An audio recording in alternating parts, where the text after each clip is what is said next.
अविद्या उपाधि मन से त्याग दे तो यह जीव नहीं, एवं माया उपाधि का मन से त्याग कर दे तो कोई ईश्वर नहीं। ज्यों का त्यों एक अखंड परमात्मा ही था, है एवं रहेगा। नेहम नानास्ति किंचनम एकमेवाद्वितीयम ब्रह्म।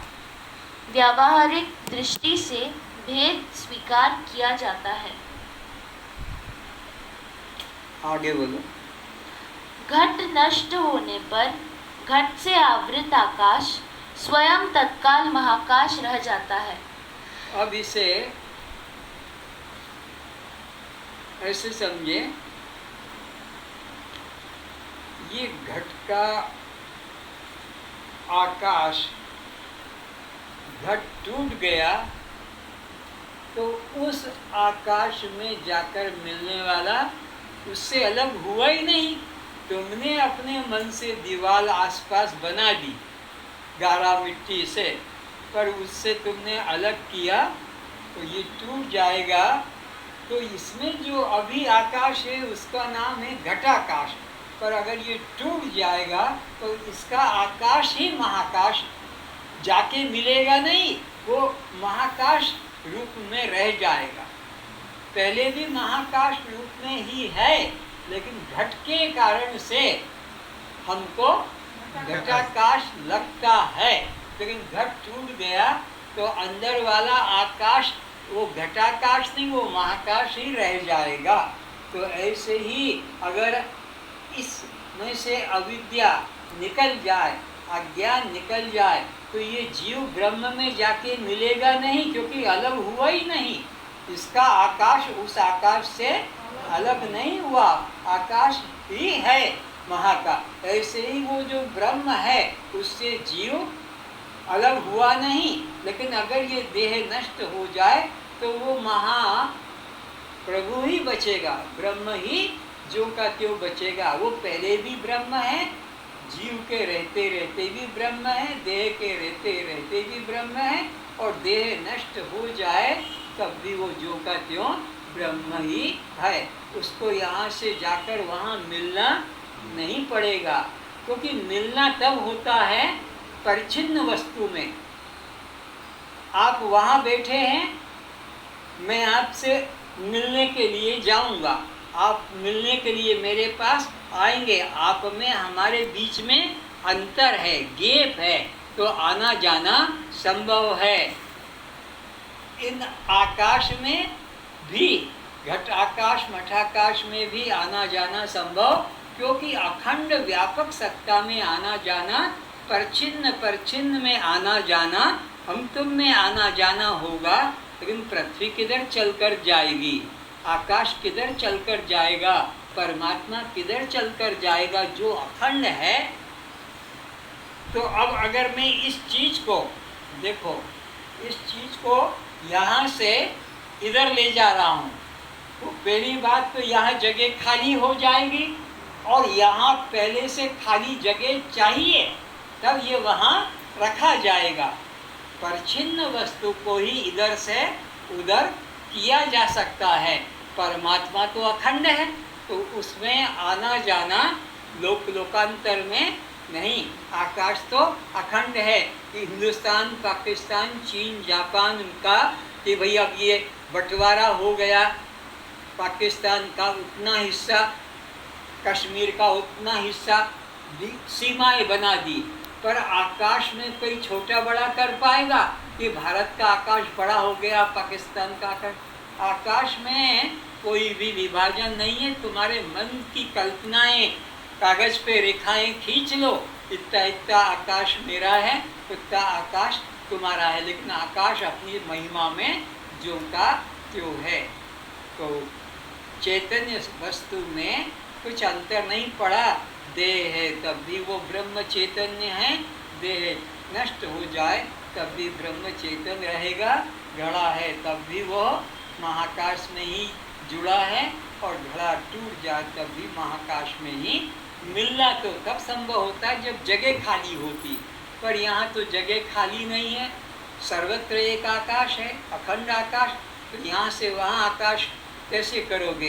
वहाँ जगह खाली चाहिए और फिर यहाँ गड्ढा हो जाएगा, तो उसमें कम ज़्यादा करने की गुंजाइश नहीं। इसी प्रकार देहाभिमान के नष्ट होते ही यह जीव तत्क्षण स्वयं ब्रह्म ही रह तो जाता है। जैसे घड़ा टूटा कि महाकाश ही रह गया, ऐसे ही यह देह भाव छूटा, ये ब्रह्म ही रह जाता है। इसको ब्रह्म में जाकर मिलना नहीं पड़ता। बात समझ में आ रही है? ब्रह्म में मिलना, क्योंकि ब्रह्म से कभी अलग हुआ ही नहीं। जैसे घटाकाश महाकाश से कभी भिन्न नहीं है, इसी तरह देह स्थित जीव ब्रह्म से भिन्न नहीं है। पारमार्थिक दृष्टि से एक अद्वितीय ब्रह्म की ही अखंड सत्ता है। तो वास्तव में एक परमात्मा की ही अखंड और व्यापक सत्ता है। उस एक परमात्मा से नेह नानास्ति किंचन, एक तृण के बराबर भी, एक बाल के बराबर भी परमात्मा से कुछ अन्य नहीं हुआ। और अगर अन्य तुमने मान लिया तो तुम्हें महापाप लगेगा। ब्रह्म की अखंडता में तुमने कुछ अलग मान लिया तो ये बहुत बड़ा अपराध हो जाएगा। इसलिए यहाँ ब्रह्म से भिन्न किंचित भी अन्य नहीं। कहते हैं एक बार देवताओं का और राक्षसों का युद्ध हुआ, तो उसमें देवता जीत गए और उनको अपना गर्व आ गया कि हमने राक्षसों को हरा दिया। राक्षस लोग हार गए, घमंड आया। तो ब्रह्म ने एक देवता को प्रकट कर दिया, तो उसके प्रकाश में देवता लोग ने सोचा ये कौन हमारे से दूसरा तेजस्वी आ गया। तो इंद्र ने कहा जाओ कोई पता करके आओ। तो पता करने गए और पूछा क्यों भाई तुम कौन हो? बोले मेरे बारे में बाद में बताऊंगा, तुम कौन हो ये बताओ। तो मैं अग्नि देवता हूँ, क्या महिमा है तुम्हारी? बोले ये सारे संसार को मैं जला के राख कर सकता हूँ। तब वो जो देवता के रूप में परमात्मा आए थे, उन्होंने एक तिनका रख दिया, एक सूखा पत्ता, जरा इसको तो जलाओ।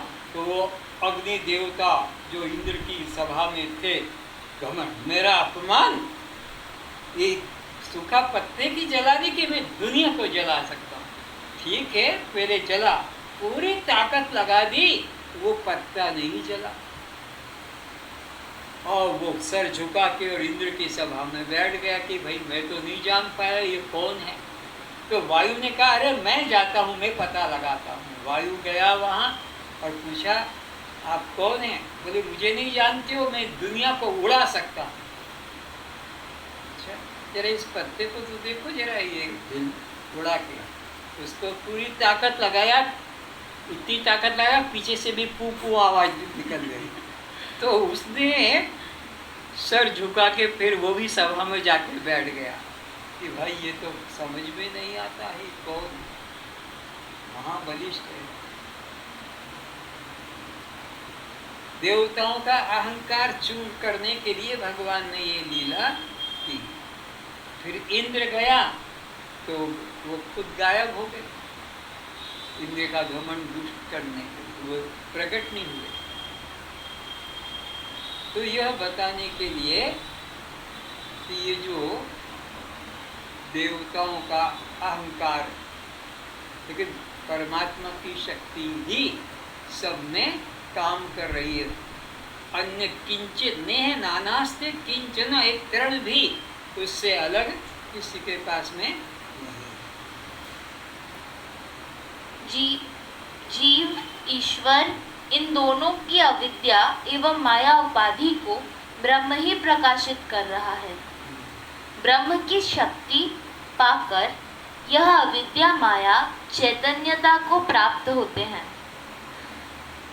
जैसे तरंग अर्थात जीव और सागर अर्थात ईश्वर दोनों अध्यस्त भ्रांति का अधिष्ठान आधार तो में एक ब्रह्म जल ही सत्य है। तो घड़े का आकाश और मठ का आकाश का आधार कौन है? ऊपर वाला आकाश, वही सत्य है। तो ऐसे ही जीव का चैतन्य और ईश्वर का चैतन्य, दोनों चैतन्य का आधार तो एक ब्रह्म ही सत्य है। ठीक, तीन सत्य नहीं है कि एक जीव सत्य है, फिर एक ईश्वर सत्य है, फिर ब्रह्म सत्य, तो तीन हो जाएंगे, जबकि वेद का सिद्धांत गलत हो जाएगा। वेद के सिद्धांत में तो एक ब्रह्म के अलावा दूसरा, तो ये क्या समझा कि जीव का चेतन ईश्वर का चेतन दोनों के दोनों ब्रह्म चेतन पर ही आधारित है।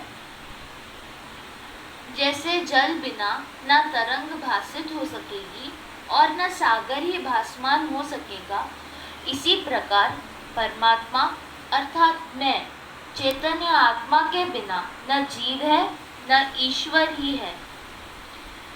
जैसे तरंग व सागर नाम कल्पित है, जल ही सत्य है, इसी प्रकार जीव ईश्वर नाम कल्पित है।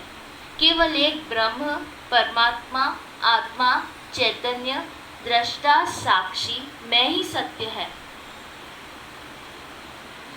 जिस तरह आकाश का घट मठ उपाधि से ही घटाकाश मठाकाश यह भेद कल्पित हुए हैं, उसी प्रकार परम चैतन्य परमात्मा में अविद्या तथा माया उपाधि से जीव और ईश्वर यह भेद भी कल्पित ही है। स्वयं को ब्रह्म जानना पृथक रहकर संभव नहीं। जैसे नदी पृथक रहकर सागर को नहीं जान सकती, नदी अपनी सत्ता को व्यष्टि अहंकार को समुद्र में आत्मसात करके ही यानी समर्पित करके ही समष्टि सागर हो जाती है। जैसे हिमालय से गंगा बहती बहती बहती गंगोत्री से आ रही है, आते आते और फिर वो इस समुद्र में एक हो जाती है, फिर वहाँ गंगा नहीं रहेगी। गंगा तभी तक गंगा है जब तक सागर में मिली, सागर में मिल जाने पर गंगा का व्यष्टि अहंकार ईगो खत्म हो जाता है। तो जब तक ये जीव ने परमात्मा को नहीं जाना है, योग यज्ञ जप तप पूजा, तब तक ये जीव है। लेकिन अगर ये ब्रह्म में गुरु कृपा से एक हो गया, सो हम ब्रह्मास्मि, फिर ये नहीं कह सकता कि मैंने तो बहुत तपश्चर्या की थी, बहुत यज्ञ किए थे, बहुत कष्ट उठाया है, तब जाकर मैं अब ब्रह्म में मिला हूँ। ये अगर कहता है तो अभी ब्रह्म से दूर है। गंगा कहती है कि अभी मैं बहुत दूर से चल चल के सर्दी गर्मी वर्षा पहाड़ों से जंगलों से निकलकर अब मैं समुद्र में मिली हूँ।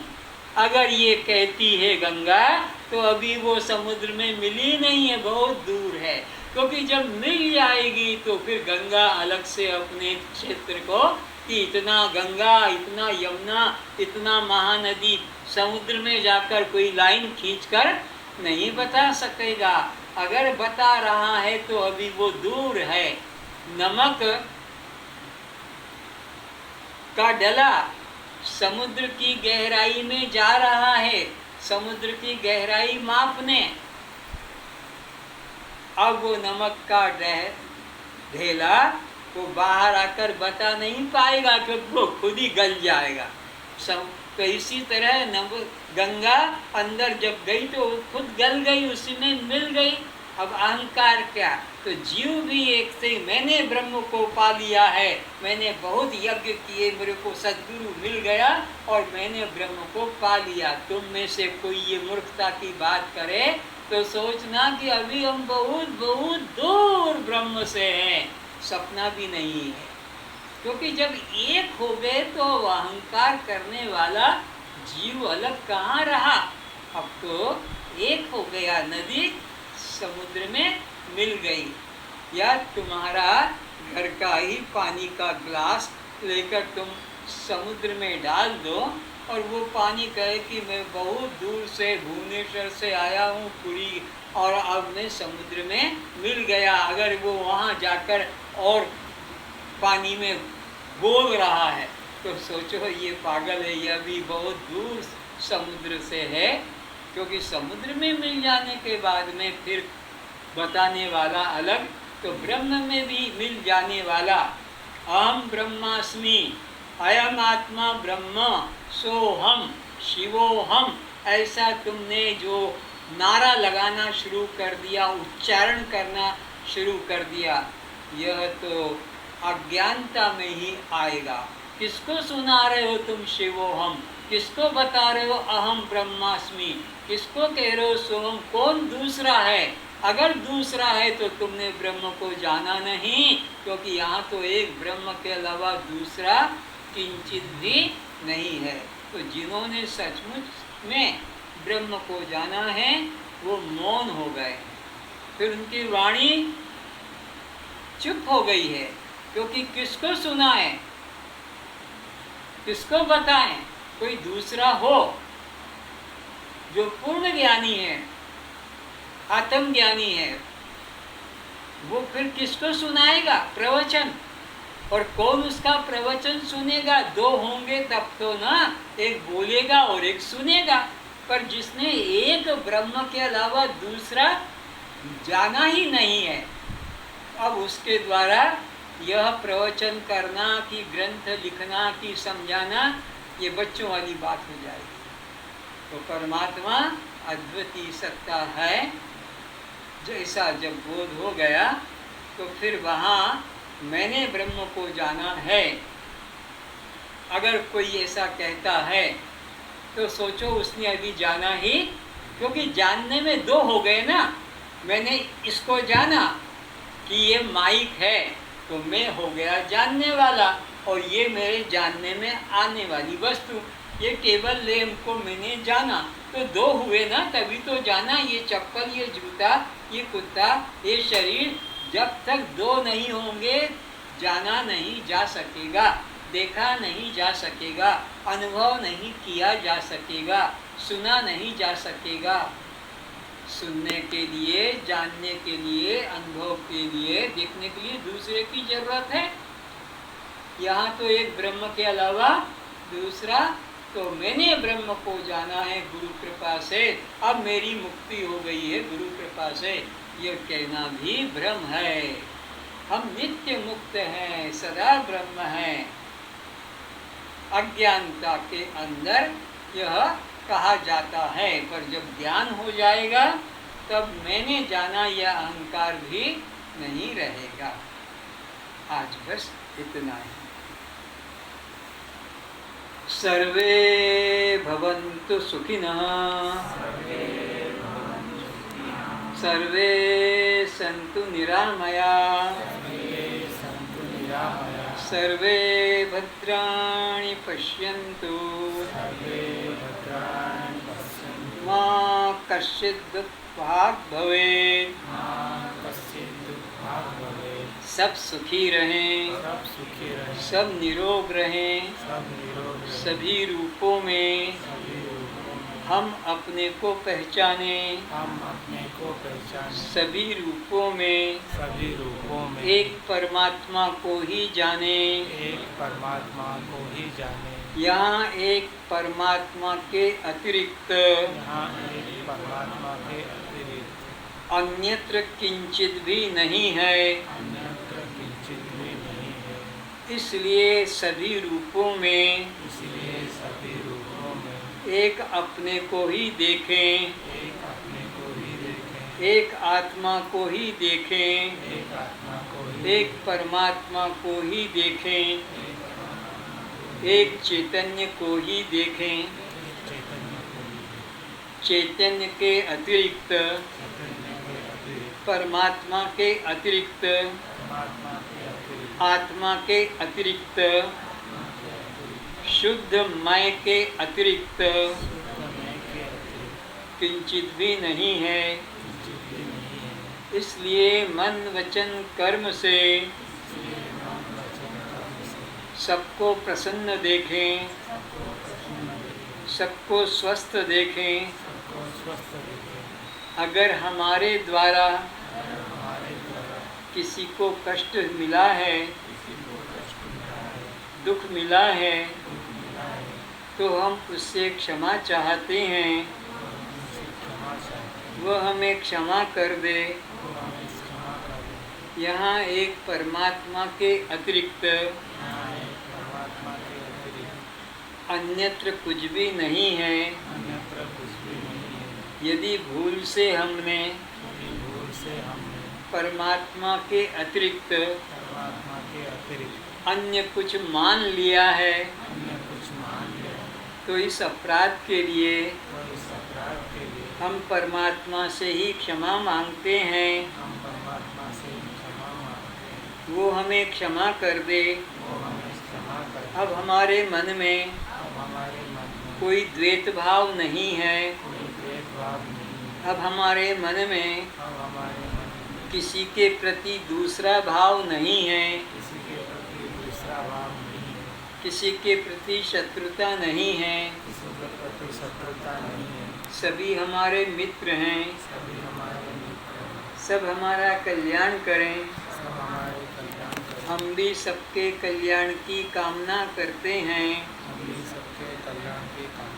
ओम शांति शांति शांति।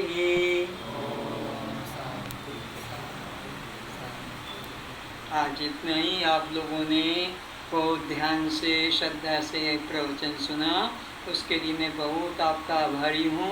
और समझाने में युक्तियों के माध्यम से कुछ त्रुटि हो गई हो तो मुझे क्षमा करेंगे।